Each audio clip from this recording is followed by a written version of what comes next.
ಪರಿಚಯವನ್ನು ಮಾಡಲಿರುವಂಥ ನನ್ನ ಆತ್ಮೀಯರು, ಸ್ನೇಹಿತರು, ನನ್ನ ಹೃದಯದಲ್ಲಿರುವಂಥ ಡಾಕ್ಟರ್ ಸಜ್ಜು ಕಾಟ್ಕರ್ ಅವರೇ.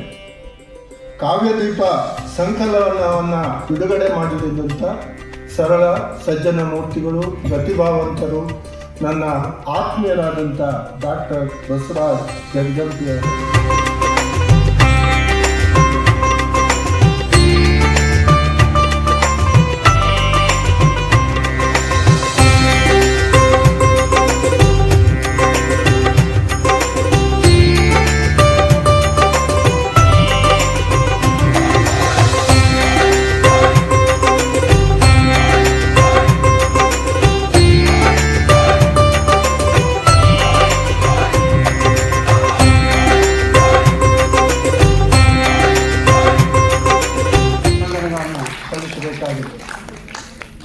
ಇಲಾಖೆಯಲ್ಲಿ, ಸರ್ಕಾರಿ ಇಲಾಖೆಯಲ್ಲಿ ಕೆಲಸ ಮಾಡೋದು ದೊಡ್ಡದಲ್ಲ. ಹಿರಿಯ ಅಧಿಕಾರಿಗಳ ವಿಶ್ವಾಸವನ್ನು ಗಳಿಸಿಕೊಳ್ಳೋದು ಬಹಳ ಮಹತ್ವದ್ದು ಮತ್ತು ಕಷ್ಟದ್ದು ಹೌದು. ಅಷ್ಟು ಸುಲಭ ಅಲ್ಲ.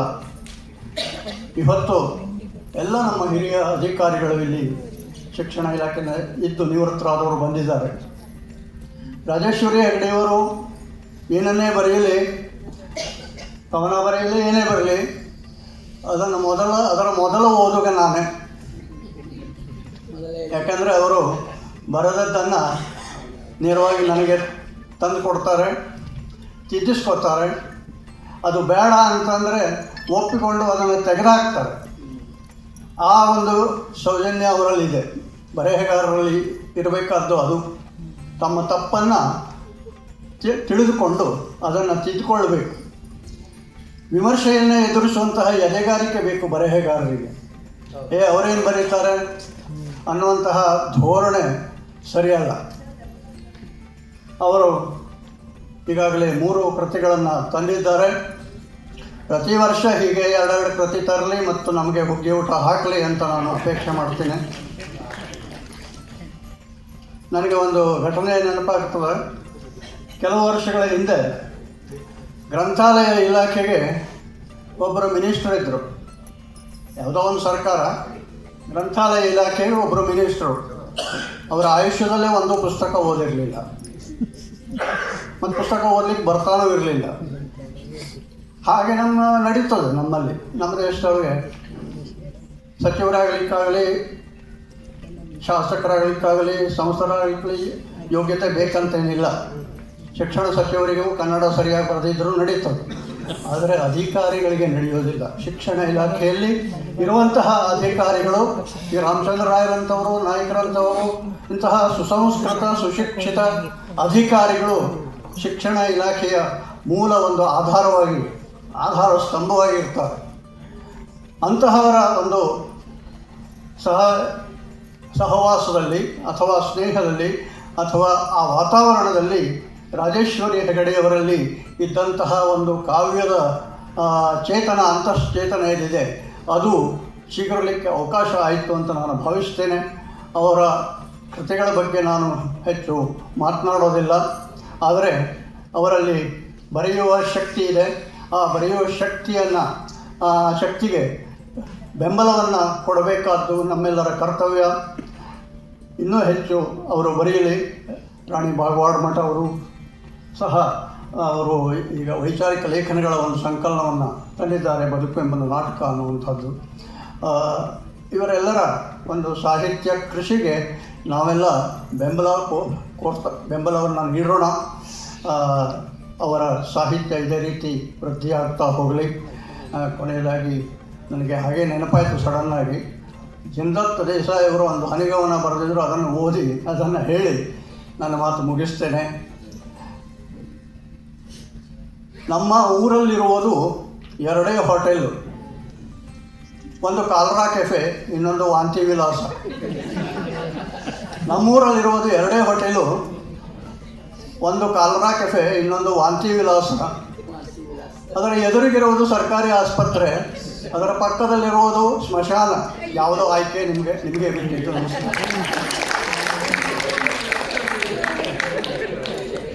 ನೀವು ಮಾತಾಡೋದು ಏನಾದ್ರು ದೊಡ್ಡದಲ್ಲ. ಯಾಕಂದ್ರೆ ನೀವು ಅದರಾಗ ಬಂದುಬಿಟ್ಟಿರ್ಬೇಕು ಮಾತಾಡೋದು, ಉಪನ್ಯಾಸ ಮಾಡೋದು. ಒಳ್ಳೊಳ್ಳೆ ಅಧಿಕಾರಿಗಳು, ಅದ್ರ ಬಗ್ಗೆ ಏನು ಇದಿಲ್ಲ. ಇಲ್ಲಿ ಆಗಿರ್ತಕ್ಕಂಥ ಲಾಭ ಅಂತಂದ್ರೆ, ನಾನು ಜಿಲ್ಲಾ ಪಂಚಾಯಿತಿಯಲ್ಲಿ ಕೆಲಸ ಮಾಡ್ತಕ್ಕಂಥ ಸಂದರ್ಭದಲ್ಲಿ ರಾಮಚಂದ್ರ ಅವರು, BG ನಾಯ್ಕ ಅವರು, ಅದೇ ರೀತಿ ವೀರಣ್ಣವರು, ಇವರೆಲ್ಲ ನಾನು ಪರಿಚಯಸ್ಥರು. ಅವ್ರು ಮತ್ತೊಮ್ಮೆ ನೋಡ್ತಕ್ಕಂಥ ಭಾಗ್ಯ ನನಗೆ ಬಂತು. ಅದು ಕಲ್ಪಿಸಿಕೊಟ್ಟವರು ಈ ರಾರಾ ಅಭಿಮಾನಿಗಳು. ಮತ್ತೊಮ್ಮೆ ಹೇಳ್ತಾ ಇದ್ದಾನೆ. ಇಲ್ಲಿ ಇದು ಹೇಳ್ತಕ್ಕಂಥ ಕಾರಣ ಹಿಮಾಮಾನ್ಯ ಯಾಕೆ ಉದಾಹರಣೆ ತೊಗೊಂಡು ಅಂತಂದ್ರೆ, ಇಲ್ಲಿ ವಿದ್ಯಾ ಇಲಾಖೆಯವರು ಮಾತಾಡೋದು ಮುಖ್ಯ ಅಲ್ಲ, ಆಡಳಿತಾಧಿಕಾರ ಮಾತಾಡೋದು ಭಾಳ ಮುಖ್ಯ. ಉದಯ್ ಕುಮಾರ್ ಅವರು ಅದಕ್ಕೆ ಮತ್ತೆ ಹೋಗಿ ಕೇಳಿನ, ನಾನು ನಾಚಿಕ್ ಬಂತದ್ದು, ಸರ್ ನಿಮ್ದು ಸ್ವಲ್ಪ ವಿಚಾರ ಹೇಳಿದಾಗ ಅವ್ರು ನಾವು ಉಲ್ಟಾ ನಂದ ಪರಿಚಯ ಹೇಳ್ಬಿಟ್ರು. ಅವ್ರು ಅಲ್ಲ, ಇದು ಬ್ಯಾರೆ ಹತ್ತಪ್ಪ ಅಂತನ್ಯ. ಅವ್ರು ಮಾತಾಡ್ತಾ ಹೇಳಿ ಇಲ್ಲಿ ಸೇರ್ತಕ್ಕಂಥ ಸಮಸ್ತ ಕನ್ನಡ ಪ್ರಿಯ ಹಾಗೂ ರಾರಾ ಅಭಿಮಾನಿ ಪ್ರಿಯ ಮನಸ್ಸುಗಳೇ. ರಾರಾ ಗೊತ್ತಾತಲ್ಲ, ಹುಷಾರದಂಗ. ನನಗೇನು ಭಾಳ ಮಾತನಾಡ್ತಕ್ಕಂಥ ವಿಷಯ ಇಲ್ಲ. ಈಗಾಗಲೇ ಮಾತನಾಡಿದವರು ಎಲ್ಲವನ್ನ ಮುಗಿಸ್ಬಿಟ್ಟಾರೆ, ನನಗೇನು ಉಳಿಸಿಲ್ಲ. ಆದರೂ ಕೂಡ ಜಗದೀಶ್ ಸರ್ ಹೇಳ್ಯಾರ ಬರೀ ಒಂದು ಅರ್ಧ ಗಂಟೆ ಮಾತಾಡ್ರಿ ಅಂತ ಹೇಳ್ತಾರೆ. ಅದಕ್ಕೆ ಅಷ್ಟು ಮಾತಾಡೋದಿಲ್ಲ, ಸ್ವಲ್ಪ ಮಾತಾಡ್ಬಿಡ್ತೇನೆ. ಮೊದಲು ಮಾತಾಡಿದವರು ದೇವ್ರಂತ ಅಂತಾರೆ, ಆಮೇಲೆ ಮಾತಾಡಿದವರು ಮನುಷ್ಯರಂತ ಅಂತಾರೆ, ನಂತರ ಮಾತಾಡೋರು ಜವನಕ್ಕ ಅಂತ ಬರೋದು. ಈ ನಾಯನು ಕವನ ಇವನ ಬರೆದಿಲ್ಲ, ಈ ಕವನಗಳ ಪುಸ್ತಕಗಳು ಕೂಡ ಬರೆದಿಲ್ಲ. ಸಾಮಾನ್ಯವಾಗಿ ಇನ್ನೂ ಭಾಳ ಜನ ಕೂಡಬೇಕಾಗಿತ್ತು. ಈ ಒಂದು ಸಭಾಂಗಣವನ್ನು ನಿಗದಿಪಡಿಸ್ತಕ್ಕಂಥ ಸಂದರ್ಭದಲ್ಲಿ ಸಹೋದರಿ ರಾಜೇಶ್ವರಿ ಅವರ ಕಡೆ ಬಂದಾಗ ಎಷ್ಟು ಜನ ಬರ್ಬೋದು ಅಂತ ಕೇಳಿನಿ. ಒಂದು 200 ಜನ ಬರ್ಬೋದು ಅಂದರು. ಅದಕ್ಕೆ ಹೇಳಿನಿ ಅವ್ರಿಗೆ, ನೋಡಿ ಹೆಂಗೈತೆ ಅಂದ್ರೆ, ಈ ಪುಸ್ತಕ ಬಿಡುಗಡೆ, ಮಹನೀಯರ ಜಯಂತಿ, ಪುಣ್ಯತಿಥಿ, ವಿಚಾರ ಸಂಕಿರಣ 200 ಮಂದಿ 100 ಮಂದಿ ಬರ್ತಾರೆ, 100 ಮಂದಿ ಅಂದ್ರೆ 50 ಮಂದಿ ಬರ್ತಾರೆ. ಇದಿದೆ ಎನಿಸೋಣಿ ಬರೋಬ್ಬರ 60 ಮಂದಿ ಇದ್ದೀರಿ. ನಿಮ್ಮನ್ನ ನಮಸ್ಕಾರಗಳು. ಇನ್ನು ಯಾಕೆ ಬರ್ತಾರೋ ಅಂತಂದ್ರೆ, ಹಾಡು ಕುಣಿತ ಇತ್ತಂದ್ರೆ ಈಗ 3 ಸಾಲ ಇರ್ತಾವ್ರಿ, ಈಗ ಮತ್ತೆ ಹೊರಗೆ ನಿಂತಿರ್ತಾರೆ. ಆದ್ರೆ ಇಲ್ಲಿ ಬಂದಿರ್ತಕ್ಕಂಥ ನೀವು ಹೆಂಗಂತಂದ್ರೆ, ಬಂಗಾರ ಅಂಗಡಿಗೆ ಬಂದಂಥ ಬಂಗಾರ ಖರೀದಿ ಮಾಡೋರು ನೀವು. ಬಂಗಾರ ಅಂಗಡಿಗೆ ಎಲ್ಲರೂ ಹೋಗೋದಿಲ್ಲ, ಕಿರಾಣಿ ಅಂಗಡಿಗೆ, ಬೆಲ್ಲ ಎಲ್ಲರಿಗೆ, ಔಷಧ ಅಂಗಡಿಗೆ ಎಲ್ಲರೂ ಹೋಗ್ತಾರೆ, ಬಂಗಾರ ಅಂಗಡಿಗೆ ಭಾಳ ಮಂದಿ ಹೋಗೋದಿಲ್ಲ. ಹಂಗೆ ಈ ಸಾಹಿತ್ಯದ ಒಂದು ಅಭಿರುಚಿಯನ್ನು ಉಣ್ಣಲು ಬಂದಿರತಕ್ಕಂಥ ನೀವು ನಿಜವಾಗಲೂ ಪ್ರಾಮಾಣಿಕ ಸಾಹಿತ್ಯ ಅಭಿಮಾನಿಗಳು ಅಂತ ನೀವು ಮತ್ತೊಮ್ಮೆ ನಾನು ಹೃತ್ಪೂರ್ವಕವಾದಂಥ ಕೃತಜ್ಞತೆಗಳನ್ನು ಹೇಳ್ತಾ ಇದ್ದೇನೆ. ಈಗಾಗಲೇ ಮಾತಾಡಿದರು ಮಹನೀಯರು. ಸಾಮಾನ್ಯವಾಗಿ ಹೇಮಾಮಲ್ಲಿ ಡ್ಯಾನ್ಸ್ ಮಾಡ್ತಾರಂಥ ಮಹತ್ವದ ವಿಷಯ ಅಲ್ಲ. ಮಾಡುವ ಜೊತೆಗೆ ಸತ್ವಪೂರ್ಣ ಬರಹಗಳೊಂದಿಗೆ ಸಮಾಜದ ಏಳಿಗೆಯನ್ನು ಬಯಸುವ ಒಂದು ಭಾವಗೀತೆ ಬದುಕು ಒಂದು ನಾಟಕದ ಮೂಲಕ ಅವರು ಓದುಗರ ಹೃದಯ ತಟ್ಟುವ ಕಾರ್ಯ ಮಾಡಿದ್ದಾರೆ. ಈ ಕೃತಿಯ ಮೂಲಕ ಓದುಗರನ್ನು ಒಂದು ಸುಂದರ ಸದೃಢ ಸಮಾಜದ ಗೌರವಯುತ ಬದುಕಿನ ಭಾಗವಾಗಿಸುವ ಅವರ ಪರಿ ನಿಜಕ್ಕೂ ಬೆರಗುಗೊಳಿಸುತ್ತದೆ. ಅಂದವರ ಮುಂದೆ ಅಂದಗೇಡಿಯಾಗಿ ನಿಂತು ಹೆಂಗೆಂಗೋ ಬದುಕುವ ಶಿಸ್ತಿನ ಅಭಿವೇಕಿಗಳಿಗೆ ಬುದ್ಧಿ ಹೇಳುವ ಕೆಲಸವನ್ನು ರಾಣಿಯವರು ಮಾಡಿದ್ದಾರೆ. ಇಂದಿನ ಸಮಾಜಕ್ಕೆ ಅವಶ್ಯಕವಾದ ಭಾವೈಕ್ಯತೆಯ ಕುರಿತು, ಹಬ್ಬ ಹರಿದಿನಗಳ ಕುರಿತಾದ ಅವರ ಬರಹಗಳು ಎಷ್ಟು ಚಂದ ಅದಾರ ನೋಡ್ರಲ್ಲ. ಸುರದ್ರೂಪಿ ಭಾಳಷ್ಟು ಚಂದ ಅದಾರ ಅವರು. ಎಷ್ಟು ಚಂದ ಅದಾರಲ್ಲ ಅಂತೆ ಅವ್ರ ಹೃದಯ ಕೂಡ ಭಾಳ ಚಂದ ಅದ, ಭಾಳಷ್ಟು ಚಂದ. ನಗ್ತಾ ಇದೇ ತುಂಬ ಕಕ್ಕುಲಾತಿ ಅಂತ ಕಂಡ್ಕೊಂಡಿದ್ದಾರೆ. ಭಾಳ ಚಂದ, ಎಷ್ಟು ಮನಸ್ಸಲ್ಲಿ ಮಾತಾಡ್ತಾರೆ ಅಂದ್ರೆ ಯಾರೋ ನಮ್ಮ ಅಕ್ಕನ ಜೊತೆಗೆ ಮಾತಾಡ್ತೀವಿ, ಅವನ ಜೊತೆಗೆ ಮಾತಾಡ್ತೀವಿ ಅನ್ನುವಂಥ ಫೀಲ್ ಬರ್ತೈತಿ. ನಾವು ಏನಾರು ಮಾತಾಡಂದ್ರೆ ನಾವು ಗಣಿತದವ್ರಿ, ಮಾತಾಡಂದ್ರೆ 2 ಸಾಲ ಹೇಳಿ ಬರೋರು ನಾವು. ರಾಜೇಶ್ವರಿ ಅವ್ರು ಹೇಳ್ರಿ, ನೀವು ಪರಿಚಯ ಇಲ್ಲ ಅಂದ್ರೆ ಒಂದು ಅರ್ಧ ತಾಸು ಮಾತಾಡ್ತಾರೆ ಅವ್ರ ಜೋಡಿ ಅವರು. ಅಂದ್ರೆ ಅಷ್ಟು ಭಾವನಾತ್ಮಕವಾಗಿ ಎಲ್ಲರ ಜೊತೆಗೆ ಬರೆದುಕೊಂಡು ಹೋಗುವಂಥದ್ದು. ಸ್ನೇಹ ವಲಯಕ್ಕೆ ಅವ್ರ ಜೊತೆ ಮಾತಾಡಿದವರೆಲ್ಲ ಅವ್ರ ಫ್ರೆಂಡ್ಸ್ ಆಗಿಬಿಡ್ತಾರೆ. ನಮ್ಮ ಜೊತೆ ಮಾತಾಡಿದವರೆಲ್ಲ ಫ್ರೆಂಡ್ಸ್ ಆಗೋದಿಲ್ಲ ರೀ. ಅವ್ರು ಹೇಳ್ರಿ ಇರ್ತಾರೆ ಭೇಟಿಯಾಗಿದ್ರು ಅಷ್ಟೇ, ನಾವು ಅಷ್ಟಕ್ಕೆ ಸೀಮಿತ. ಅವ್ರು ರಾಜೇಶ್ವರಿ ಹಂಗಲ್ಲ, ಅವ್ರ ಹಿಸ್ಟ್ರಿ ಇವ್ರ ಹಿಸ್ಟ್ರಿ ಎಲ್ಲ ತೊಗೊಂಡು 3 ಒಂದು ಪುಸ್ತಕ ಬರೀತಾರೆ. 2-3 ವರ್ಷದ ಕೆಳಗೆ ಅಷ್ಟೇ ನಾವು ಇದ್ದಾಗೆ ಬರ್ರಿ ನಮ್ಮ ಲೇಖಕಿಯರ ಸಂಘಕ್ಕೆ ಮೆಂಬರ್ ಆಗ್ರಿ ಅಂತ ಕರೆದೆ. ಹ್ಞೂ ಅಂತ ಬಂದರು. ಬರೀರಿ ಅನ್ಕೋತಿದ್ದೆ. ಬರೀ ನೋಡ್ತೀನಿ 2-3 ವರ್ಷಕ್ಕೆ 3 ಪುಸ್ತಕ. ಅದು ಎಷ್ಟು ಚಂದ ಬರೀತಾರ್ರಿ. ಎಲ್ಲಿ ಅವ್ರ ಪುಸ್ತಕಗಳನ್ನ ಓದ್ಬೇಕಾದ್ರೆ ಒತ್ತು ದೀರ್ಘ ಒಂದೊಂದು ತಪ್ಪು ಇರೋದಿಲ್ಲ. ಕೆಲವ್ರು ಪುಸ್ತಕಗಳನ್ನ ನೋಡಿದ್ರೆ ಅವ್ರು ಚೆಕ್ ಮಾಡೋಕ್ಕೇ 1 ತಿಂಗಳು ಆಗ್ತೈತಿ, ಹಂಗಿರ್ತೈತಿ. ಇವ್ರದ್ದು ಹಾಗಲ್ಲ. ಭಾಳಷ್ಟು ಶುದ್ಧವಾದಂಥ ಬರಹ, ಆತ್ಮವಿಶ್ವಾಸದಿಂದ ಕೂಡಿದಂಥ ಬರಹ. ಇವರು ನಿವೃತ್ತ ಸರ್ಕಾರಿ ನೌಕರರು, ಸುಮಾರು 35 ವರ್ಷ ಕೆಲಸ ಮಾಡ್ಯಾರ. ಅದು ಏನೂ ಕಪ್ಪು ಚುಕ್ಕೆ ಇಲ್ಲದೆ. ಈಗಿನ ಕಾಲದಾಗ 3 ವರ್ಷ ಕೆಲಸ ಮಾಡ್ಬಾರ್ದು, ಅವರಾರ ಹೊರಗೆ ಹಾಕಿರ್ತಾರೆ, ಇದ್ರೆ ಇವರಾರ ಹೊರಗೆ ಹೋಗಿರ್ತಾರೆ. ಅಂಥ ಪರಿಸ್ಥಿತಿ ಇದೆ. ಈಗ ನೋಡ್ರಿ, ಇವರೆಲ್ಲ ಎಷ್ಟು ಜನ ಅದಾರಲ್ಲ, ಒಬ್ಬರು DDPI, ಜಾಯಿಂಟ್ ಡೈರೆಕ್ಟ್ರು, ಏನೇನು ಅದಾರ. ಅವ್ರ ಆಫೀಸ್ನಾಗ ಇವ್ರು ಕರೆದ ಕೂಡಲೇ ಅವ್ರು ಅಲ್ಲಿಂದ ಬರ್ತಾರಂದ್ರೆ ಇವ್ರು ಅವ್ರ ಜೊತೆಗೆ ಹೆಂಗಿರಬೇಕು. ನಾವು ಕರೆದವರೆಲ್ಲ ಬರ್ತಾರೇನ್ರಿ, ಬಾಜುಕಿನ ಮನೆಯವರು ಪಟಕ್ನ ಬರೋದಿಲ್ಲ ಮತ್ತೆ. ನಿಜವಾಗ್ಲೂ ಎಷ್ಟು ಮಂದಿನ ಕುಡಿಸ್ಯಾರ. ಶಾಸ್ತ್ರಿ ಅವರು ಹಿರಿಯರು ಬಂದು ಕುಂತಾರಿಲ್ಲಿ. ನಮ್ಮ ಕಾಟ್ಕರ್ ಸಾರು ಅವ್ರ ಮನೆ ನೋಡ್ರಿ, ಒಂದು ಗ್ರಂಥಾಲಯನೇ ನೋಡ್ಬೋದು, ಅದ್ಭುತ ಆಗಿಬಿಟ್ಟೈತೆ ನನಗೆ ಖರೇನ. ಎಲ್ಲೂ ಅಂಥ ಮನೆ ನೋಡಿಲ್ಲ. ಯಾರೇ ಇಲ್ಲಿ ಕುಂತವ್ರು ನಿಜವಾಗ್ಲೂ ಹೇಳ್ತೇನೆ, ಒಬ್ಬ ಸಾಹಿತಿಯ ಮನೆ ಹೆಂಗೆ ಇರ್ಬೇಕಂತಂದ್ರೆ ಅವ್ರ ಮನೆಗೆ ಒಂದು ಹೋಗಿ ನೋಡ್ಬೋದು. ಅದ್ರ ಹಿಂದಿನ ಶಕ್ತಿ ಅವ್ರ ಮಿಸ್ಸಸ್ ಅದಾರ, ಆ ಮತ್ತು ಬೇರೆ. ಬಟ್ ಭಾಳ ಚಂದ, ಭಾಳ ಚಂದ. ಜಗಜಂಪಿ ಸರ್ ಕಡಿಮೆ ಅದು ಕಡಿಮೆ, 1 ಲಕ್ಷ ರೂಪಾಯಿ ಕಡಿಮೆ. ಜಗಜಂಪಿ ಸರ್ ಇರ್ಬೋದು, ಭಾಳ ಚಂದ ಐತಿ, ನಿಜವಾಗ್ಲೂ ಚಂದ ಐತಿ. ಭಾಳ ಖುಷಿ ಕೊಟ್ಟಂಥದ್ದು. ಜಗಜಂಪಿ ಸರ್ ಹೋದ್ರೆ ತವ್ರ ಮನೆಗೆ ಹೋಗಿದೆ ಅನ್ನುವಂಥ ಭಾವನೆ ನಮ್ಗೆ. ಎಲ್ಲದೇರಿ, ಇನ್ನೂ ಎಲ್ಲದೇರಿ, ಬಂದ್ರಿ ಹೋದ್ರಿ, ಇಷ್ಟು ಕಾಳಜಿಯ ಕರೀತಾರೆ. ನಮ್ಗೆ ನಿಜವಾಗ್ಲೂ ಹೇಳ್ತೇನೆ, ನಾವು ಲೇಖಕಿಯರ ಸಂಘಕ್ಕೆ ಬಂದದ್ದು ಸಾರ್ಥಕ ಆತ ಅನಿಸ್ತಮ್ಮ. ಯಾಕಂದ್ರೆ ಎಲ್ಲ ಸಾಹಿತಿಗಳು ನಮ್ಮನ್ನು ಇಷ್ಟು ಗೌರವಯುತವಾಗಿ ನಡೆಸ್ಕೊಳ್ತಾರಲ್ಲ, ನಮಗದೊಂದು ಹೆಮ್ಮೆ. ನಾವು ಬೆಳಿಬೇಕಲ್ಲ ಅಂತ ದೊಡ್ಡ ದೊಡ್ಡ ಸಾಹಿತಿಗಳನ್ನ ನೋಡಿದ ಮೇಲೆ ಅವ್ರು 100 ಪುಸ್ತಕ ಬರೆದ್ರೆ ನಾವು 3 ಬರಿಬೇಕಲ್ಲ ಅನ್ನುವಂಥ ಭಾವನೆಗಳು ನಮಗೆ ಬರ್ತವೆ. ಇಂಥ ಅಪರೂಪದ ಒಂದು ಸಂಗಮವನ್ನು ನಾವು ಈ ಕಾರ್ಯಕ್ರಮದಲ್ಲಿ ನೋಡ್ತಾ ಇದ್ದೇವೆ. ರಾಣಿ ಬಾಗವಾಡ ಮಠ ಅವರು ತಮ್ಮ ಪುಸ್ತಕವನ್ನು ಕೊಟ್ಟರು. ಅದ್ರ ಬಗ್ಗೆ ಒಂದೇ ಮಾತು ಹೇಳೋದಂದ್ರೆ, ನನಗದು ನನ್ನ ಎದುರಾಗಿ ಬರೋದಿಲ್ಲ. ಆದರೆ ಇಂದಿನ ತಂದೆ ತಾಯಿ, ಶಿಕ್ಷಕರು, ಮಕ್ಕಳು, ಸಮಾಜ ಒಟ್ಟಾರೆ ಇವುಗಳ ಜವಾಬ್ದಾರಿ ಏನು ಅನ್ನೋದನ್ನು ಆ ಬದುಕೆಂಬ ಒಂದು ನಾಟಕ ಅನ್ನುವಂಥ ಕೃತಿಯಲ್ಲಿ ಅವರು ಪರಿಚಯ ಮಾಡಿಕೊಟ್ಟಿದ್ದಾರೆ. ಅದನ್ನು ನಾನು ಓದಿ ಈ ಮಾತನ್ನು ಹೇಳ್ತಾ ಇದ್ದೇನೆ. ಇದರ ಜೊತೆಗೆ ಈಶ್ವರಿ ಹೆಗಡೆ ಅವರು, ಇಲ್ಲೇನು LS ಶಾಸ್ತ್ರಿ ಅವರದಾರಲ್ಲ, ಅವರು ಹಚ್ಚಿದ ದೀಪ ರಾಜೇಶ್ವರಿ ಅವರು. ಇಂಥ ಅನೇಕ ದೀಪಗಳನ್ನು ಶಾಸ್ತ್ರಿ ಅವರು ಹಚ್ಚಿದ್ದಾರೆ. ಅದು ಹಂಗೆ ನೋಡಿದರೆ ನಾವು ಲಕ್ಷ ದೀಪೋತ್ಸವ ಅಂತೇವಲ್ಲ, ಶಾಸ್ತ್ರಿ ಅವರು ಹಚ್ಚಿದಂಥ ದೀಪಗಳು ಅವು ಅಸಂಖ್ಯ. ಅಂಥ ಎಲ್ಲ ಒಳ್ಳೆಯ ದೀಪಗಳನ್ನು ಶಾಸ್ತ್ರಿ ಅವರೇನು ಇಲ್ಲಿ ಪ್ರೋತ್ಸಾಹಿಸಿ, ಅದಕ್ಕೆ ಕುಡಿ ಬಂದಾಗ ಅದರ ಮಕ್ಕ ತೆಗೆಯುವಂಥ ಕೆಲಸವನ್ನು, ಅವರನ್ನು ಬೆಳೆಸುವಂಥ, ಪ್ರೋತ್ಸಾಹಿಸುವಂಥ, ಬೆನ್ನು ತಟ್ಟುವಂಥ ಕೆಲಸವನ್ನು ಮಾಡ್ತಾ ಇದ್ದಾರೆ. ಇದೆಲ್ಲ ಎಲ್ಲ ಊರಲ್ಲಿ ಸಿಗುವುದಿಲ್ಲ ರೀ. ಒಬ್ರಿಗೊಬ್ರು ಕಾಲು ಎಳೆಯವ್ರು ಇರ್ತಾರೆ ಹೊರತು ಪ್ರೋತ್ಸಾಹ ಕೊಡುವಂಥವ್ರು ಇರೋದಿಲ್ಲ. ಅದಕ್ಕಾಗಿ ನಿವೃತ್ತಿ ನಂತರದಲ್ಲಿ ಶ್ರೀಮತಿ ರಾಜೇಶ್ವರಿ ಅವರು ಒಳ್ಳೆಯ ಕೆಲಸವನ್ನು ಮಾಡ್ತಾ ಇದ್ದಾರೆ. ಮೌಲಿಕ ಗ್ರಂಥಗಳನ್ನು ಕೊಡ್ತಾ ಇದ್ದಾರೆ. ತಮ್ಮನ್ನು ತಾವು ಕಾರ್ಯಕ್ರಮಗಳಲ್ಲಿ ತೊಡಗಿಸ್ಕೊಳ್ತಾ ಇದ್ದಾರೆ. ಅವರ ಅಳಿಯಂದರು ಡಾಕ್ಟರ್ ನವೀನ್ ದೊಡ್ಡವಾಡ ಅವರು ನನ್ನ ಮಗನ ಗೆಳೆಯರವರು. ಸೌದತ್ತಿಯಲ್ಲಿ ಅವರೆಲ್ಲ ಒಟ್ಟಿಗೆ ಆಡಿದಂಥವ್ರು. ಇವತ್ತು ಅವ್ರದ್ದು ನನಗೆ ಭೇಟಿ ಮಾಡಿಸಿದರು ಶ್ರೀಮತಿ ರಾಜೇಶ್ವರಿ ಅವರು. ಅದಕ್ಕಾಗಿ ನಾನು ಮತ್ತೊಮ್ಮೆ ಧನ್ಯವಾದ ಹೇಳಿ, 80 ಕವಿತೆಗಳನ್ನು ಉಳ್ಳಂಥ ಈ ಕಾವ್ಯ ದೀಪ ದೀಪಿಕಾ ಚಾಟೆ ಅವರು, ನೋಡಿ ಹೆಸರು ಎಷ್ಟು ಮಜಾ ಅದಾವ, ದೀಪಿಕಾ ಅವರು. ಏನು ಅವರು ಇದಕ್ಕೆ ಮುನ್ನುಡಿಯನ್ನು ಬರೆದಿದ್ದಾರೆ.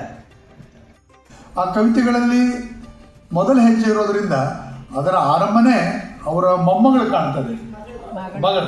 ಆ ಮಗಳಿಂದ ಅದು ಆರಂಭ ಆಗ್ತದೆ. ಮಗಳಿಗೆ ಯಾವ ರೀತಿಯಾಗಿ ಅವಳ ಮೊದಲ ಹೆಜ್ಜೆ, ಅವಳ ಏನು ಚೈನಿನ ಗೆಜ್ಜೆ ಇದೆಯಲ್ಲ, ಅದರದ್ದು ಒಂದು ಭಾಳ ಬ್ಯೂಟಿಫುಲ್ ಆದಂಥ ಒಂದು ಪ್ರಾಸವನ್ನು ಕೂಡಿಸಿ ಅದನ್ನು ಆ ಕವಿತೆಯನ್ನು ಅವರು ಹೆಣೆದಿದ್ದಾರೆ. ಕವಿತೆಯಲ್ಲಿ ಲಯ ಇದೆ, ಆಮೇಲೆ ಭಾವ ಇದೆ, ಕೃತ್ರಿಮತೆಯಲ್ಲಿ ಕಾಣಿಸೋದಿಲ್ಲ, ಭಾಳ ಸ್ಪಷ್ಟವಾಗಿ. ಯಾಕಂದರೆ ಅವ್ರ ಜೀವನವನ್ನು ನೋಡಿದಂಥದ್ದು ಭಾಳ ಸರಳೀಕೃತವಾದಂಥ ಸರಳವಾದ ರೀತಿಯಲ್ಲಿ ಅವ್ರ ಜೀವನವನ್ನು ನೋಡಿದ್ದಾರೆ. ಹೀಗಾಗಿ ಅವ್ರಿಗೆ ಏನು ಕವಿತೆಗಳ ವಿಷಯಗಳು ಏನು ಅವ್ರ ಸುತ್ತಲೂ ಇದ್ದು, ಆ ಕವಿತೆಗಳು ಸಾಮಾನ್ಯವಾಗಿ ಕವಿಯ ಸುತ್ತಲೂ ಒಂದು ವಿಷಯ ಸುತ್ತು ಹೊಡಿತಾ ಇರ್ತದೆ. ಅದನ್ನು ನಾವು ಗಮಕಕ್ಕೆ ಹಿಡ್ಕೋಬೇಕು. ಹಿಡ್ದ ಅವನ ಕೈಯಲ್ಲಿ ಬರ್ತದೆ, ಇಲ್ಲಾಂದರೆ ಅದು ಜಾರಿ ಹೋಗಿಬಿಡ್ತದೆ.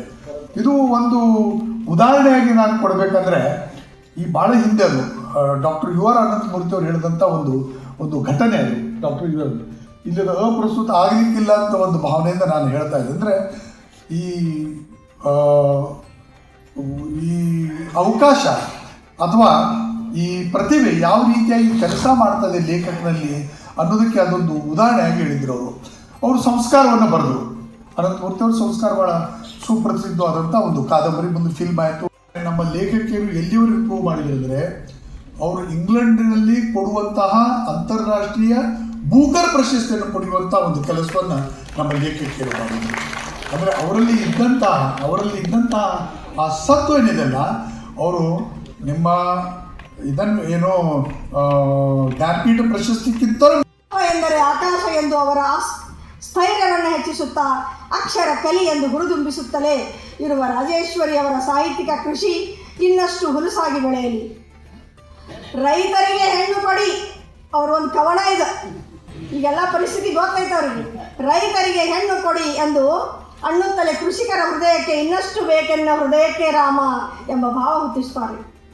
ಕಾಳ ರಾತ್ರಿಯಲ್ಲಿ ಕನಸು ಕಟ್ಟಿ ಬೆಳದಿಂಗಳ ಬೆಳಕು ಮೂಡಿಸುತ್ತಿರುವ ರಾಜೇಶ್ವರಿಯವರ ಬಾಳ ಭಾಸ್ಕರನಂತೆ ಇನ್ನಷ್ಟು ಮತ್ತಷ್ಟು ಪ್ರಜ್ವಲಿಸಲಿ ಎಂಬ ಹಾರೈಕೆ ನನ್ನದು.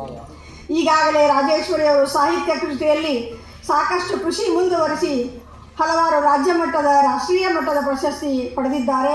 ಇವರ ಸಾಹಿತ್ಯ ಕೃಷಿ ಪಯಣ ಇನ್ನಷ್ಟು ಮತ್ತಷ್ಟು ಹುಲುಸಾಗಿ ಸಾಗಲಿ, ಅವರ ಕೃತಿಗಳು ನಮಗೆಲ್ಲರಿಗೂ ಮಾರ್ಗದರ್ಶಿಯಾಗಲಿ ಅಂತ ಹೇಳ್ತಾ ಇಬ್ಬರೂ ಸಹೋದರಿಯರಿಗೆ ನನಗೆ ಅವಕಾಶವನ್ನು ಕೊಟ್ಟದ್ದಕ್ಕಾಗಿ ಮತ್ತೊಮ್ಮೆ ಧನ್ಯವಾದಗಳು.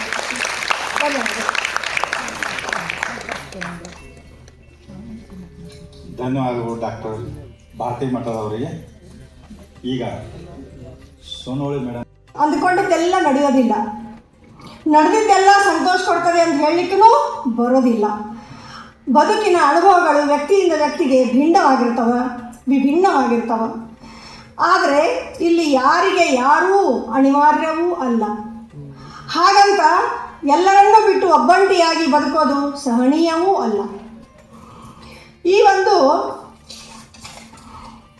ಸಜ್ಜನತೆಯ ಬದುಕಿನೆಡೆಗೆ ಎಂಬ ಲೇಖನದೊಂದಿಗೆ ಪ್ರಾರಂಭವಾಗುವಂಥ ಈ ಪುಸ್ತಕ ಅಪ್ಪನೆಂಬ ಜಗತ್ತು, ಮಕ್ಕಳ ಆಂತರಿಕ ಬೆಳವಣಿಗೆಯಲ್ಲಿ ಪೋಷಕರ ಮತ್ತು ಶಿಕ್ಷಕರ ಪಾತ್ರ ಮಾಡುವ ಕಾಯಕದಲ್ಲಿ ಅಂತ ಹೇಳ್ತಾರೆ, ಗುರು ಹಿರಿಯರಲ್ಲಿ ಅಂತ ಹೇಳ್ತಾರೆ, ಸಹಾಯ ಮಾಡುವ ಕೈಗಳಲ್ಲಿ ಅಂತ ಹೇಳ್ತಾರೆ. ಎಷ್ಟು ಅಮೂಲ್ಯವಾದಂಥ ಪದಗಳನ್ನು ಆದರ್ಶಗಳನ್ನು ಇಟ್ಕೊಂಡಿದ್ದಂಥ ಈ ಒಂದು ಕೃತಿ ಅನ್ನಿಸ್ತದೆ ನಮಗೆ. ಹಸಿದವನಿಗೆ ಊಟ ನೀಡ್ತೇವೆ ನೀವು, ಆದ್ರೆ ಮಾತಾಡ್ತೇವೆ. ರಾಣಿಯವ್ರು ಹೇಳ್ತಾರೆ, ಹಸಿದವರಿಗೆ ಹಂಗಿಸದೆ ಅನ್ನ ನೀಡಿ ಅಂತ. ಭಾಳಷ್ಟು ಅತ್ಯಮೂಲ್ಯವಾದಂಥ ಮಾತು. ಇವಾಗ ನಾವು ಹೇಳ್ತೇವೆ, ತಾವು ಮುಂದೆ ಓದಿ ದೊಡ್ಡವರಾಗಿ ಇಂಜಿನಿಯರ್ ಆಗಬೇಕು, ಡಾಕ್ಟರ್ ಆಗಬೇಕು, ಸೈಂಟಿಸ್ಟ್ ಆಗಬೇಕು, ಡಿಸೈನರ್ ಆಗಬೇಕು ಅಂತ ನಾವು ಹೇಳುವುದು ಪ್ರತೀತಿ. ನಾವು ಯಾವುದೇ ಒಂದು ಉನ್ನತ ಹುದ್ದೆಯನ್ನು ಪಡ್ಕೋಬೇಕಾದ್ರೆ, ಉನ್ನತ ವ್ಯಾಸಂಗವನ್ನು ಪಡ್ಕೋಬೇಕಾದ್ರೆ ನಾವು ಶಾಲೆಗೆ ಹೋಗಿ ಶಿಕ್ಷಣವನ್ನು ಕಲಿತು ವೃತ್ತಿಪರವಾದಂಥ ಕೋರ್ಸನ್ನು ಕಲಿತು ನಾವು ನಮ್ಮದೇ ಆದಂಥ ವೃತ್ತಿಯಲ್ಲಿ ಪ್ರಾವೀಣ್ಯತೆಯನ್ನು ಸಾಧಿಸ್ತೇವೆ. ಅದಕ್ಕೆ ಒಂದು ಶಿಕ್ಷಣ, ಒಂದು ನೀತಿ ಅನ್ನೋದಿರುತ್ತೆ.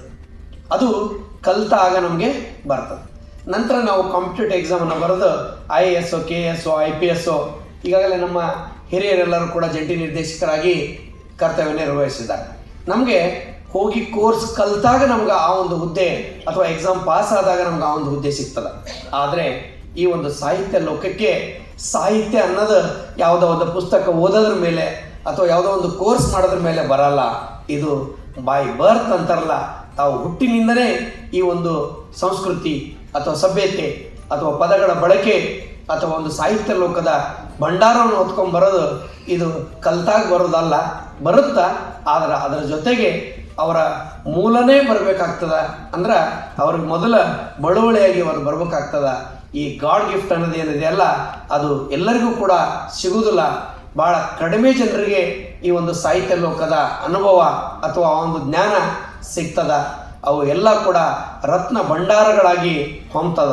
ಅದಕ್ಕೆ ಇಂಥ ಸಂದರ್ಭದಲ್ಲಿ ಅವು ತಮ್ಮಿಂದ ತಾನೇ ಹುಟ್ಟಿಕೊಂಡಂಥ ರತ್ನಗಳು ಸಮಾಜಕ್ಕೆ ಸುಂದರವಾದಂಥ ಮೌಲ್ಯಗಳನ್ನು ನೀಡ್ತಾವ. ಆ ನಿಟ್ಟಿನಲ್ಲಿ ಈಗಾಗಲೇ ವೇದಿಕೆ ಮೇಲೆ ಆಸೀನರಾದಂಥರೆಲ್ಲರೂ ಕೂಡ ಅತಿ ಸಾಹಿತ್ಯ ಭಂಡಾರನೇ ಐತಿ. ಕತೆ, ಕವನ, ಕಾದಂಬರಿ, ವಚನಗಳನ್ನು ಬರೆದಂಥವ್ರು ಇದ್ದಾರೆ. ಆ ಒಂದು ವಚನಗಳ ಸಾಲಿಗೆ ಅಥವಾ ಆ ಒಂದು ಸಾಹಿತಿಗಳ ಸಾಲಿಗೆ ಅಥವಾ ಆ ಒಂದು ಕವನಗಳ ಕವಿಯತ್ರಿಗಳ ಸಾಲಿಗೆ ಇವತ್ತು 2 ಹೊಸ ರತ್ನಗಳು ಬಂದಿದ್ದಾವೋ ಅವುಗಳನ್ನು ನಾವು ತುಂಬ ಹೃದಯದ ಸಂದರ್ಭದಲ್ಲಿ ಸ್ವಾಗತವನ್ನು ಕೋರಬೇಕಾಗ್ತದೆ. ಮೊದಲನೇದಾಗಿ ಶ್ರೀಮತಿ ರಾಜೇಶ್ವರಿ ಹೆಗಡೆ ಅವರು, ಅದೇ ರೀತಿ ನಮ್ಮ ಶ್ರೀಮತಿ ರಾಣಿ ಭಾಗವಡ್ ಮಠ ಅವರು. ನನಗೆ ಪರಿಚಯವಿದ್ದಂತೆ ಶ್ರೀಮತಿ ರಾಣಿ ಭಾಗವಡ್ ಮಠ ಅವ್ರ ಬಗ್ಗೆ ಹೇಳಬೇಕಂತ ಹೇಳಿದ್ರೆ, ಈ ಸಂದರ್ಭದಲ್ಲಿ ಅವರು ಒಂದು ಸುಸಂಸ್ಕೃತ, ಸುಂದರ, ಸೌಮ್ಯ ಸ್ವಭಾವದ ವ್ಯಕ್ತಿತ್ವ ಉಳ್ಳಂಥವರು. ಅವರು ತಮ್ಮ ಒಂದು ಈ ಜ್ಞಾನ ಭಂಡಾರವನ್ನು ಸಾಹಿತ್ಯ ಲೋಕಕ್ಕೆ ಅರ್ಪಣೆ ಮಾಡಿ, ಅದೇ ರೀತಿ ಮಕ್ಕಳ ಭವಿಷ್ಯವನ್ನು ರೂಪಿಸಲಿ ಕೂಡ ಅವರು ತಮ್ಮದೇ ಆದಂಥ ಕೊಡುಗೆಯನ್ನು ನೀಡ್ತಾ ಇದ್ದಾರೆ. ಅದೇ ರೀತಿ ಇನ್ನೂ ಕೂಡ ಅವರು ಹೆಚ್ಚಿನ ಪ್ರಮಾಣದಲ್ಲಿ ನೀಡಲಿ. ಈ ಒಂದು ಸಾಹಿತ್ಯ ಲೋಕಕ್ಕೆ ಪ್ರತಿ ವರ್ಷ ಈಗಾಗಲೇ ನಮ್ಮ ಹಿರಿಯರು ಮಾತಾಡುವಾಗ ಹೇಳಿದರು, ಇವೆಲ್ಲ ಆಲದ ಮರಗಳದಾವ ಅಂತ. ಸರಿ, ನಾವು ಒಪ್ಪುವುದು ನಿಜ. ಯಾಕಂದರೆ ಆಲದ ಮರ ಒಂದು ಬೀಜವನ್ನು ನೆಟ್ಟಾಗ ಅದು ಮರವಾಗಿ ಬೆಳೆದು ಬೇರೆ ಮರದ ಗತಿ ನೆಟ್ಟಾಗ ಒಂದೇ ಹೋಗಲ್ಲ. ಅದೇನು ಮಾಡ್ತದಂದ್ರೆ ವಿಶಾಲವಾಗಿ ತನ್ನ ರೆಂಬೆ ಕೊಂಬೆಗಳನ್ನು ಚಾಚ್ಕೊತ ಹೋಗ್ತದ. ಯಾವಾಗ ರೆಂಬೆ ಕೊಂಬೆಗಳನ್ನು ಚಾಚ್ಕೊತ ಹೋಗ್ತದ, ಸ್ವಲ್ಪ ಅದು ಯಾವಾಗ ಬೆಳೆದು ದೊಡ್ಡದಾತ ಒಂದು ಸಣ್ಣದ ಬೇರು ಬಿಡ್ತದೆ. ಆ ಬೇರು ಮತ್ತೆ ಆ ಬ್ರಾಂಚಸನ್ನು ಹೊತ್ತು ನಿಲ್ಲುವಂಥ ಒಂದು ಸಾಮರ್ಥ್ಯವನ್ನು ಅದು ಪಡಿತದ. ಮತ್ತೆ ಅದು ಇನ್ನೊಂದು ಬ್ರಾಂಚ್ಗೆ ಸಪೋರ್ಟ್ ಮಾಡ್ತದ. ಇನ್ನೊಂದು ಬ್ರಾಂಚ್ ರೆಂಬೆ ಕೊಂಬೆ ಹೋಗ್ತದ, ಮತ್ತೆ ಅಲ್ಲೊಂದು ಏನು ಮಾಡ್ತದೆ ಅಂದ್ರೆ ಒಂದು ಸಣ್ಣ ಬೇರನ್ನು ಕೆಳಗೆ ಬಿಡ್ತದ. ಅದನ್ನು ಮುಂದಿದ್ರು ಹೊತ್ಕೊಳ್ಳುವಂಥ ಜವಾಬ್ದಾರಿಯನ್ನು ಅದಕ್ಕೆ ಕೊಡ್ತದ. ಅದಕ್ಕೆ ಯೂಶ್ವಲಿ ನಾವು ಇಂಥ ಒಂದು ಸಂದರ್ಭಗಳಲ್ಲಿ ನಾವು ಯಾವುದಾದ್ರೂ ಒಂದು ದೊಡ್ಡ ಮರಕ್ಕೆ ಹೋಲಿಸ್ಬೇಕಾದಾಗ ವಿಶಾಲವಾದ ಆಲದ ಮರ ಅಂತ ಹೇಳ್ತೀವಿ. ಆಲದ ಮರ ತಾನು ಬೆಳೀತಾ ತನ್ನವರನ್ನು ಕೂಡ ಬೆಳೆಸ್ತಾ ಸಮಾಜಕ್ಕೆ ವಿಶಾಲವಾಗಿ ಬೆಳೀತದ. ಅದಕ್ಕೆ ಇಂಥ ಒಂದು ಪ್ರಸ್ತುತ ದಿನಮಾನದಲ್ಲಿ ನಾವು ನೋಡಿದರೆ 5Gಯಲ್ಲಿದ್ದೇವೆ, IAS ಸಂದರ್ಭದಲ್ಲಿ ಇದ್ದೇವೆ. ಇಂಥ ಸಂದರ್ಭದಲ್ಲಿಯೂ ಕೂಡ ಇಂಥ ಪುಸ್ತಕಗಳನ್ನು ಓದುವುದು, ಪುಸ್ತಕಗಳನ್ನು ಬರೆಯುವುದು, ಕವನಗಳನ್ನು ಓದುವುದು, ಕವನಗಳನ್ನು ಬರೆಯುವಂಥ ಒಂದು ಆಸಕ್ತಿಯನ್ನು ತಾವು ಇಟ್ಕೊಂಡು ಸಮಾಜಕ್ಕೂ ಕೂಡ ಮಾರ್ಗದರ್ಶನವನ್ನು ತಾವು ನೀಡ್ತಾ ಇದ್ದೀರಿ. ಈ ಸಂದರ್ಭದಲ್ಲಿ ತಮ್ಮೆಲ್ಲರಿಗೂ ಕೂಡ ಶುಭಾಶಯಗಳನ್ನು ಹೇಳ್ತಾ, ನನ್ನ ಮನಪೂರ್ವಕ ನಮನಗಳನ್ನು ತಮಗೆ ತಿಳಿಸ್ತಾ, ನನ್ನನ್ನು ನಾನು ಒಂದು ಸಪ್ರೇಟ್ ಒಂದು ಬೇರೆ ಯಾವುದೋ ಒಂದು ಜೀವಿ ಇದ್ದಂಗೆ, ಬೇರೆ ಯಾವುದೋ ಒಂದು ಲೋಕದ ಜೀವಿ ಇದ್ದಂಗೆ ನಾನು ಈ ಒಂದು ಸಾಹಿತ್ಯ ಲೋಕಕ್ಕೆ ನೋಡಿದರೆ ನಾನು ತಾಂತ್ರಿಕವಾದಂಥ ವಿದ್ಯಾರ್ಥಿ, ಸರ್ಕಾರಿ ಸೇವೆಯಲ್ಲಿದ್ದೀನಿ. ಅದಕ್ಕೂ ಇದಕ್ಕೂ ಸಂಬಂಧನೇ ಇಲ್ಲ. ಎತ್ತಣ ಮಾವರ ಎತ್ತಣಕ್ಕೆ ಹೋಗಿಲ್ಲ ಅಂದಂಗೆ ಒಂದಕ್ಕೂ ಸಂಬಂಧ ಇಲ್ಲ. ಆದರೂ ಕೂಡ ತಾವೆಲ್ಲರೂ ಕೂಡ ನಾನೊಂದು ಸಣ್ಣವನಿದ್ದರೂ ಕೂಡ ತಾವು ಈ ಒಂದು ವೇದಿಕೆಗೆ ಆಹ್ವಾನ ಮಾಡಿ, ವೇದಿಕೆ ಮೇಲೆ ನಮಗೆ ಕುತ್ಕೊಳ್ಳಿಕ್ಕೆ ಅವಕಾಶ ಮಾಡಿ, ಅತಿ ಮುಖ್ಯವಾಗಿ ತಮ್ಮ ಒಂದು ಅನುಭವಸ್ಥರ ಮುಂದೆ ನನ್ನ ಅನುಭವವನ್ನು ಹಂಚಿಕೊಳ್ಳಿಕ್ಕೆ ತಾವೆಲ್ಲರೂ ಅವಕಾಶ ಮಾಡಿಕೊಟ್ಟಿದ್ದೀರಿ. ಮತ್ತೊಮ್ಮೆ ತಮಗೆಲ್ಲರೂ ಕೂಡ ನನ್ನ ನಮನಗಳನ್ನು ಸಲ್ಲಿಸ್ತಾ ಅವರಿಗೆ ಶುಭಾಶಯಗಳನ್ನು ಕೋರುತ್ತಾ ನನ್ನ 2 ಮಾತುಗಳನ್ನು ಮುಗಿಸ್ತೇನೆ. ಜೈ ಹಿಂದ್. ಲೇಖಕಿಯರು ಬೆಳೀಲಿ ಅನ್ನೋ ಒಂದು ಹಂಬಲದೊಂದಿಗೆ ನನಗೆ ಇವತ್ತು ಇಲ್ಲಿ ಅವಕಾಶವನ್ನು ಮಾಡಿಕೊಟ್ಟಂತಹ ಸಹೋದರಿ ರಾಜೇಶ್ವರಿ ಹೆಗಡೆ ಅವರಿಗೆ ಮತ್ತು ಶ್ರೀಮತಿ ರಾಣಿ ಪ್ರಶಾಂತ್ ಭಾಗವಡ್ ಮಠ ಅವರಿಗೆ ಕೃತಜ್ಞತೆ ಅರ್ಪಿಸಿ ನಾನು ನನ್ನ ಮಾತನ್ನು ಮುಗಿಸ್ತೇನೆ. ಎಲ್ಲರೂ ಪ್ರತಿಯೊಂದು ಕವನಗಳಲ್ಲೂ ಒಂದು ಜೀವನದ ಒಂದು ಸಾಹಿತ್ಯದ ಸೊಗಡು ಅಲ್ಲಿದೆ. ಅದನ್ನು ನಾವು ಅನುಭವಿಸತಕ್ಕಂತಹ ಒಂದು ಕೆಲಸವನ್ನು ಅವರು ಮಾಡಿದ್ದಾರೆ. ಬಹುಶಃ ಅವರು ದೇವರು ಚೆನ್ನಾಗಿಟ್ಟಿರಲಿ, ಇಂತಹ ಕೃತಿಗಳು ಹೆಚ್ಚು ಹೊರಹೊಮ್ಮಲಿ ಅಂತಕ್ಕಂತ ಹೇಳಿ ನನ್ನನ್ನು ಈ ಒಂದು ಕಾರ್ಯಕ್ರಮಕ್ಕೆ ಇಲ್ಲಿ ಭಾಗಿಯಾಗೋದಕ್ಕೆ ಅವಕಾಶ ಮಾಡಿಕೊಟ್ಟಿರ್ತಕ್ಕಂಥ ಸರ್ವರಿಗೂ ನಾನು ಧನ್ಯವಾದಗಳನ್ನು ಸಮರ್ಪಿಸ್ತೇನೆ. ಧನ್ಯವಾದ ಸರ್. ಈಗ ಈ ಭವನದ ಕಾರ್ಯದರ್ಶಿಗಳು ಹಾಗೂ ಚಾರಿತ್ರಿಕ ವೇದಿಕೆಯ ಮೇಲೆ ವಿರಾಜಮಾನರಾದ ಎಲ್ಲ ಗಣ್ಯ ವ್ಯಕ್ತಿಗಳನ್ನು ನಮಸ್ಕರಿಸುತ್ತೇನೆ. ವೇದಿಕೆಯ ಮುಂಭಾಗದಲ್ಲಿ ಆಸೀನರಾದ ಎಲ್ಲ ಆತ್ಮೀಯರನ್ನು, ಕವಿ ಮನಸ್ಸುಗಳನ್ನು ವಂದಿಸುತ್ತೇನೆ. ನಾನು ಸರ್ಕಾರಿ ನೌಕರಿಯಲ್ಲಿ ಸೇರಿದ ಸಂದರ್ಭ ಕಾರವಾರ ಉಪನಿರ್ದೇಶಕರ ಕಚೇರಿ ಇತ್ತು. ಇನ್ನು ಹೋಗಿ ಸಿಗ್ನೇಚರ್ ಮಾಡಿದ ತಕ್ಷಣ ನನಗೆ ಸಿವಿಲಿಗೆ ಹೋಗ್ರಿ ಅಂತ ಕಳಿಸ್ಬಿಟ್ರಲ್ಲಿ. ಸಿವಿಲ್ ಅಂದರೆ ಏನು ಅಂತ ಗೊತ್ತಿಲ್ಲ ನನಗೆ, ಯಾಕೆ ಹೋಗೋದು ಗೊತ್ತಿಲ್ಲ, ಕಾರವಾರದಲ್ಲಿ ಎಲ್ಲಿದೆ ಅದು ಗೊತ್ತಿಲ್ಲ. ಆ ಟೈಮ್ನಲ್ಲಿ ಬಿ ಕಿಶನ್ ರಾವ್ ಅಂತ DDP ಇದ್ದಿದ್ರೆ ಅವ್ರ ಮಗಳ ಡಿಲೆವರಿ ಆಗಿತ್ತು. 9 ದಿವಸ ನಾನು ಅಟೆಂಡೆನ್ಸ್ ಸಿಗ್ನೇಚರ್ ಮಾಡೋದು, ಸಿವಿಲ್ ಹಾಸ್ಪಿಟಲಿಗೆ ಹೋಗೋದು, ಆಕೆ ಕೂಡ ಕೂತಿದ್ದು. ಆಮೇಲೆ ನನಗೆ ವರ್ಕ್ ಕೊಟ್ಟರು ನನಗೆ, ವರ್ಕ್ ಡಿಸ್ಟ್ರಿಬ್ಯೂಷನ್ ಮಾಡಿ ಕೊಟ್ಟರು ನನಗೆ. 9 ವರ್ಷ ಕಾರವಾರದಲ್ಲಿ ಸರ್ವಿಸ್ ಮಾಡಿ ಜಿಲ್ಲಾ ಪಂಚಾಯತಲ್ಲಿ ಮಾಡಿ ಬೆಳಗಾವಿ ಬಂದೆ. ಉಪನಿರ್ದೇಶಕರ ಕಚೇರಿ, ಡಯಟ್ ಮಣ್ಣೂರು. ಮೊದಲಿನಿಂದಲೂ ನನಗೆ ಸರ್ವೀಸ್ನ ಪ್ರಾರಂಭನೇ ಬೋಣಿಗೆ ಅಂದಂಗೆನೇ ಸಾಹೇಬ್ರ ದಿಕ್ಕಳ ಒಂದು ಅತಿ ಹತ್ತಿರದಲ್ಲಿ ಹೋಗುವಂಥ ಪರಿಸ್ಥಿತಿ ಬಂತು ನನಗೆ. ಹಾಗಾಯ್ತು. ಅದರಂತ ಇರು ಎಲ್ಲ ಸಾಹೇಬ್ರ ದಿಕ್ಕಳು ಎಂದೂ ನನಗೆ ಸಾಹೇಬ್ರಂತ ಅನ್ನಿಸ್ಲೇ ಇಲ್ಲ. ಎಲ್ಲರೂ ನನಗೊಂದು ಬ್ರದರ್ ಗತಿ ಇದ್ದವರು. ನಾವು ಹತ್ರ ಹೆಂಗೆ ನಡ್ಕೊಂಡೇನೋ ಗೊತ್ತಿಲ್ಲ, ನನಗವ್ರಂತ ಅದೇ ರೀತಿ ನಡ್ಕೊಂಡವ್ರು ಇದ್ದಾರೆ ಎಲ್ಲರೂ. ಹಾಗೆ ಆಯ್ತದು. ಮುಂದೆ ನಾನು ಖಾನಾಪುರ BOPC ಹೋದೆ. 1 ವರ್ಷದ 10 ತಿಂಗಳು ಮಾಡಿದೆ. ಅಲ್ಲಿ ಒಂದು ಜೀವನ ಶಿಕ್ಷಣ ಅಂತ ಒಂದು ಪುಸ್ತಕಕ್ಕೆ ನಾನು ಒಂದು ಕವನ ಬರೆದು ಕಳಿಸಿದ್ದೇನೆ ನಾನು. ಆ ಟೈಮ್ನಲ್ಲಿ ಡೊನೇಷನ್ ಹಾವಳಿ ಬಗ್ಗೆ ತುಂಬ ಸ್ಟ್ರೈಕ್ ಮಾಡುವವರು ಎಲ್ಲ ಇದ್ದಿದ್ರು, ಪೇರೆಂಟ್ಸು ಮತ್ತು ಎಲ್ಲ ಸ್ಕೂಲಿಗೆ ಹೋಗ್ಕೊಂಡು ಇದು ಮಾಡೋದು. ಒಂದು ಡೊನೇಷನ್ ಹಾವಳಿ ಸಲುವಾಗಿ ನಾನು ಒಂದು ಕವನ ಬರೆದೆ. ನಮ್ಮ ಗಿರೀಶ್ ಮುನೋಳಿ ಅಂತ ಬಂದಿದ್ದಾರೆ ಇಲ್ಲಿ. ಆ ಪುಸ್ತಕದಲ್ಲೂ ನಾನು ಹಾಕಿದ್ದೇನೆ, ಕೃತಿಯಲ್ಲೂ ಅವ್ರ ಹೆಸರನ್ನು. ಅವರು ನಂದು ಇದು ನೋಡ್ರಿ, ನಿಮ್ಮದು ಜೀವನ ಶಿಕ್ಷಣ ಡೈಟ್ನಿಂದ ಹೊರಡುವ ತ್ರೈಮಾಸಿಕ ಪತ್ರಿಕೆಯಲ್ಲಿ ಬಂದೇ ಬರ್ತದ, ಇದನ್ನು ಅದು ಬಂದರೆ ಎಸ್ಟೇಟಿ ಕೊಡಬೇಕ್ರಿ ಅಂದ್ರೆ ನನಗೆ ಅವರು. ಮತ್ತು ಅವರೇ ಅದನ್ನು ಕಳಿಸಿದ್ರು, ಪೋಸ್ಟ್ ಮಾಡಿದ್ರು. ಆ ಪುಸ್ತಕದಲ್ಲಿ ಬಂತದು, ಅದನ್ನು ತರಿಸಿದ್ರು. ಮತ್ತು ಒಂದು ಚಹಾ ಬಿಸ್ಕೆಟ್ ಅವರು ನನ್ನ ಹತ್ರ ತೊಗೊಂಡದ್ದು. ಅಂದರೆ ನನಗೊಂದು ಸಾಹಿತ್ಯ ಕ್ಷೇತ್ರದಲ್ಲಿ ಹೋಗಲಿಕ್ಕೆ ಅವಕಾಶ ಕೊಟ್ಟದ್ದು ಗಿರೀಶ್ ಮುನೋಳಿ ಅಂತೇನೆ ನಾನು. ಮತ್ತು ಡಯಟಿನಲ್ಲಿ ನಾನು ಮಣ್ಣೂರು ಡಯಟಿನಲ್ಲಿ ಸೂಪ್ರೆಂಟ್ ಇರೋ ಹೊತ್ತಿನಲ್ಲಿ ಮಂಗಳೂರು ಮತ್ತು ಬೆಳಗಾವಿ ಡಯಟಿನವರಿಗೆ ಯಾವುದಾದ್ರು ನಮ್ಮದು ಪತ್ರಿಕೆ ಬರೋದು ಜೀವನ ಶಿಕ್ಷಣ ಅಲ್ಲ, ಗುರುಕುಲ ಡಯಟ್ ಮಣ್ಣೂರಿಂದಾಗಿತ್ತು. ಜೀವನ ಶಿಕ್ಷಣ ಅಂತ ನಮ್ಮದು SSIಯಿಂದ ಪ್ರತಿ ತಿಂಗಳು ಬರ್ತದೆ ಆ ಪತ್ರಿಕೆ. ಶಿಕ್ಷಣ ವಾರ್ತೆ, ಕರೆಕ್ಟ್, ಶಿಕ್ಷಣ ವಾರ್ತೆ ಪತ್ರಿಕೆ ಬರ್ತದೆ. ಮಂಗಳೂರು ಡಯಟು ಮತ್ತು ಬೆಳಗಾವಿ ಡಯಟಿಗೆ ಇತ್ತು ಅದು. ಅವರದ್ದೇ ಅಷ್ಟೇ ಹಾಕಿದ್ರಾಗಿತ್ತು ಆ ಹೊತ್ತಿನಲ್ಲಿ. ನಾನೇ ಎಷ್ಟು ಮಂದಿಯದ್ದು ಕಳಿಸಿದ್ದೇನೆ, ಲೇಖನ ಕವನ ಎಲ್ಲ ಕಳಿಸಿದ್ದೇನೆ. ಬಟ್ ನಂದು ಬಂತು ಆ ಹೊತ್ತಿನಲ್ಲಿ. ಉಳಿದವ್ರು ಒಬ್ಬರದ್ದು ಅದರೊಳಗೆ ಬಂದೇ ಇದ್ದಿದ್ದಿಲ್ಲ. ಅದು ಆ ಟೈಮ್ನಲ್ಲಿ ದಾನೋಜಿ ಸರ್ ಇದ್ದಿದ್ರು. ಮತ್ತು ಬಜಿಗಿಜಿ ತರ್ಸ್ರಿ ಮಾರೇರ ಬಂತಲ್ಲ, ಸ್ಟೇಟ್ ಪತ್ರಿಕೆಯಲ್ಲಿ ಬಂತಲ್ಲ ನಿಮ್ಮದು ಅಂದ್ರೆ, ಓ ನಾನು ಒಂದು ಬಲ್ಲೆ ಅನ್ನುವಂಥದ್ದು ಆಗೇನೋ ಒಂದು ಚೈತನ್ಯ ಮೂಡಿಸಿತ್ತು ನನಗೆ. ಇದರಿಂದ ಮುಂದೆ ಹೀಗೆ ಬರೀತಾ ಹೋದೆ. ಮತ್ತು ಏನೋ ಇವತ್ತು ಇಲ್ಲಿ ಮಾಡಿದ್ದೇನೆ ಇಷ್ಟ, ನಾನೇನು ಹೆಚ್ಚು ಮಾಡೇನಂತ ಅನ್ನೋದಿಲ್ಲ. ಎಲ್ಲರ ಹಿರಿಯರ ಆಶೀರ್ವಾದ ನನಗೆ ಸಿಕ್ಕಿದೆ. ಮತ್ತು ಲೇಖಕಿಯರ ಸಂಘದಲ್ಲಿ ಹೇಮಾ ಸೋನಾಳಿ ಫಸ್ಟ್ ನನ್ನನ್ನು ಕೇಳ್ತಿದ್ದವರು, ಜಾಯ್ನ್ ಆಗ್ರಿ ಹೇಳಿ.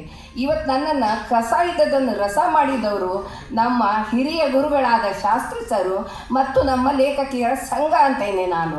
ಈ ಒಂದು 3 ಪುಸ್ತಕ ನಾನು ಇವತ್ತು ಬಿಡುಗಡೆ ಮಾಡ್ತೇನೆಂದರೆ ಲೇಖಕಿಯರ ಸಂಘದ ಒಂದು ಈ ಆತ್ಮೀಯರ ಕವಿ ಮನಸ್ಸುಗಳ ಒಂದು ಹಿನ್ನೆಲೆಯಿಂದ ನಾನು ಮಾಡಿದ್ದೇನೆ ಅಂತ ಹೇಳಿ ನನಗೆ ಒಂದು ಸಂತೋಷ ಇದೆ. ಎಲ್ಲರಿಗೂ ನಮಸ್ಕಾರ. ಧನ್ಯವಾದಗಳು ಸಹೋದರಿಗೆ. ಈಗ ಅಧ್ಯಕ್ಷತೆಯನ್ನು ವಹಿಸುವಂಥ ಎಲ್ಲ ಇದು ನನ್ನ 2ನೇ ಕೃತಿ. ನೆನ್ನೆ ಎನ್ನುವುದು ಹುಟ್ಟು, ಇಂದು ಎನ್ನುವುದು ಬದುಕು, ನಾಳೆ ಎನ್ನುವುದು ಸಾವು. ಇದು ಬದುಕಿನ ಸತ್ಯ. ಇದನ್ನು ನಾನು ನಂಬಿದ್ದೀನಿ, ನನ್ನ ಹಿರಿಯರು ನೀವು ಎಲ್ಲರೂ ನಂಬಿದ್ದೀರಾ. ಇವಾಗ ಎಲ್ಲರೂ ಹೇಳಿದ್ರಿ ನಂದು 35 ವರ್ಷ ವಯಸ್ಸು, ಎಕ್ಸ್ಪೀರಿಯನ್ಸ್ ಇದೆ, ಅದು ಇದು. ನನಗೆ ಅಷ್ಟು ವಯಸ್ಸಿನೂ ಆಗಿಲ್ಲ ಸರ್. ನನಗೆ ತುಂಬ ಖುಷಿ ಆಗ್ತಿದೆ ಇವ್ರುಗಳ ಮಧ್ಯೆ ನಾನು ಒಬ್ಬಳಾಗಿರೋದಕ್ಕೆ. ನನಗೆ ಈ ಬರೆಯೋ ಹವ್ಯಾಸ ನಾನು 9ನೇ ತರಗತಿಯಿಂದ ನನಗೆ ಬಂದಿದೆ. ನಾನು ಓದ್ತಿರುವ 10ನೇ ತರಗತಿಯಲ್ಲಿ ಅಖಿಲ ಕರ್ನಾಟಕ ಮಕ್ಕಳ ಸಾಹಿತ್ಯ ವೇದಿಕೆ ದಾವಣಗೆರೆಯಲ್ಲಿ ಅಧ್ಯಕ್ಷರಾಗಿರ್ತೀನಿ ನಾನು. ಈ ಚುಟುಕುಗಳು, ಕವನಗಳು, ಲೇಖನಗಳು ಇದೆಲ್ಲ ನನಗೆ ಕಲಿಸಿದ್ದು ನನ್ನ ಗುರುಗಳಾದ ಶ್ರೀ H. ನೀಲಪ್ಪ ಅವರು. ಇವರು ನಮ್ಮ ಶಾಲೆಯ ಮುಖ್ಯ ಶಿಕ್ಷಕರು, ಇವರು ಲೇಖಕರು, ಇವರು ಕವಿಗಳು ಕೂಡ ಆಗಿರ್ತಾರೆ. ಹಾಗೆ ನನ್ನ ಈ ಪುಸ್ತಕಕ್ಕೆ ಸಂತೆಬೆನ್ನೂರು ಫೈಜ್ ನಟರಾಜ್ ಅನ್ನೋರು ಮುನ್ನುಡಿ ಬರೆದಿದ್ದಾರೆ. ಇವರು ನಮ್ಮೂರಿನ ಹೆಮ್ಮೆ, ಇವರು ಕೂಡ ಕವಿಗಳು. ಹಾಗೆ ಸುಮಾರು ವರ್ಷಗಳ ಕಾಲ ಬರೀ ಪುಸ್ತಕಗಳಿಗೆ ಅಂದರೆ ಬರೀ ಹಾಳೆಗಳ ಒಳಗೆ ಸೀಮಿತವಾಗಿದ್ದ ನನ್ನ ಕವನಗಳು ನಾನು ಮದುವೆ ಆದಮೇಲೆ ಮೊದಲನೇ ಹುಟ್ಟುಹಬ್ಬಕ್ಕೆ ನನ್ನ ಪತಿ ಒಂದು ಪುಸ್ತಕದ ರೂಪದಲ್ಲಿ ನನಗೆ ಕೊಡ್ತಾರೆ. ಆವಾಗೇ ನನಗನ್ನಿಸಿದ್ದು ನನ್ನ ಕವನಗಳಿಗೂ ಒಂದು ಪುಸ್ತಕ ರೂಪ ತರಬಹುದು ಅನ್ನೋ ಭರವಸೆ ಬಂದಿದ್ದು ಅಲ್ಲಿಂದನೇ. ಸೊ ಇದೆಲ್ಲ ಕ್ರೆಡಿಟ್ ಇದನ್ನು ನನ್ನ ಪತಿಯವರಾದ ಶ್ರೀ ಪ್ರಶಾಂತ್ ಭಾಗವಾಡ್ ಮಠ ಅವರಿಗೆ ನಾನು ಅರ್ಪಿಸೋಕ್ಕೆ ಇಷ್ಟಪಡ್ತೀನಿ. ಬದುಕಿನ ಈ ಎಲ್ಲ ಜಂಜಾಟಗಳ ನಡುವೆ 2022ರಲ್ಲಿ ಮಾರ್ಚ್ 8ರಂದು ಮಹಿಳಾ ದಿನಾಚರಣೆ ಎಂದು ನನ್ನ ಮೊದಲ ಪುಸ್ತಕ ಬಿಡುಗಡೆ ಆಗುತ್ತೆ. ಆ ಪುಸ್ತಕದ ಹೆಸರು ಇಂತಿ ನಿನ್ನವಳು. ಇದನ್ನು ನಾನು ಅವ್ರಿಗೋಸ್ಕರನೇ ಅರ್ಪಿಸ್ತಾ ಇದ್ದೀನಿ. ಈ ಪುಸ್ತಕವೂ ಕೂಡ ಯಾವಾಗ ನನ್ನನ್ನು ನಿಂತ ನೀರಾಗಿಸಿದೆ, ನನ್ನನ್ನು ಸದಾ ಹರಿಯೋ ಕಡಲಾಗಿಸಿದ ನನ್ನ ಎಲ್ಲ ಕೆಲಸಗಳಲ್ಲೂ ಪ್ರೋತ್ಸಾಹ ಕೊಟ್ಟ ನನ್ನ ಎಲ್ಲ ಕುಟುಂಬದವರಿಗೂ ತುಂಬ ಧನ್ಯವಾದಗಳು. ನಾನು Rani Prashant Bhagwad Math Toons Montessori pre school and Toons Montessori teachers training ಇನ್ಸ್ಟಿಟ್ಯೂಟ್ನ ವ್ಯವಸ್ಥಾಪಕ ನಿರ್ದೇಶಕಿಯಾಗಿ ಕೆಲಸ ಮಾಡ್ತಾ ಇದ್ದೀನಿ. ಹಾಗೆ ನನ್ನ ಎಲ್ಲ ಒಳ್ಳೆಯ ದಿನಗಳಲ್ಲಿ, ಕೆಟ್ಟ ದಿನಗಳಲ್ಲಿ ನನ್ನ ಶಾಲಾ ಸಿಬ್ಬಂದಿ ಆಗಿರ್ಬೋದು ಅಥವಾ ನನ್ನ ಆಫೀಸ್ನ ಸಿಬ್ಬಂದಿ ಆಗಿರ್ಬೋದು, ತುಂಬ ಕಾಣದ ಕೈಗಳು ನನಗೋಸ್ಕರ ಕೆಲಸ ಮಾಡಿದ್ದಾವೆ. ಅವರೆಲ್ಲರಿಗೂ ತುಂಬ ಧನ್ಯವಾದಗಳು. ಹಾಗೆ ಇಲ್ಲಿ ನೆರೆದಿರುವ ಎಲ್ಲರಿಗೂ ತುಂಬ ಹೃದಯ ಧನ್ಯವಾದಗಳು. ನಮಸ್ತೆ.